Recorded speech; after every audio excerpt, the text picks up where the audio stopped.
തടാകത്തിനരികിലെ മരത്തിനു താഴെ ഒരു പൂച്ച താമസിച്ചിരുന്നു. ഒരിക്കൽ വഴിതെറ്റിയെത്തിയ കുറുക്കൻ പൂച്ചയ്ക്ക് സമീപമെത്തി. അപ്പോൾ പൂച്ച പറഞ്ഞു, നിങ്ങൾ ആരാണെന്ന് എനിക്കറിയില്ല, പക്ഷേ ഇവിടെ അധികം നിൽക്കുന്നത് ആപത്താണ്. വേട്ടക്കാർ വേട്ടനായ്ക്കളുമായി വരുന്ന സമയമാണിത്. അപ്പോൾ കുറുക്കൻ പറഞ്ഞു, ഭയക്കാനോ? ഞാനെന്തിനു ഭയക്കണം? എനിക്ക് വളരെ ദൂരം ഓടാനുള്ള കഴിവുണ്ട്.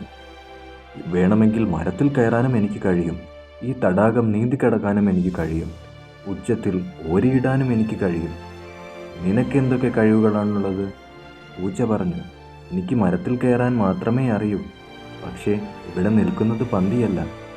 അപ്പോൾ അതേ സമയത്ത് വേട്ടക്കാർ വേട്ടനായ്ക്കളുമായി പാഞ്ഞെടുത്തു. ഏത് കഴിവ് പ്രയോഗിക്കണമെന്ന് ശങ്കിച്ചു നിന്ന കുറുക്കൻ്റെ കഥ വേട്ടനായ്ക്കൾ കഴിച്ചു.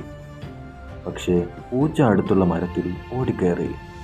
ഇവിടെ മനസ്സിലാക്കേണ്ടത് എന്തെന്നാൽ, കുറേ കഴിവുകളുണ്ടെന്ന് അഹങ്കരിക്കുന്നതിലല്ല കാര്യം. ഉള്ള കഴിവിൽ നിങ്ങൾ എത്രമാത്രം വിദഗ്ധനാണെന്നാണ്.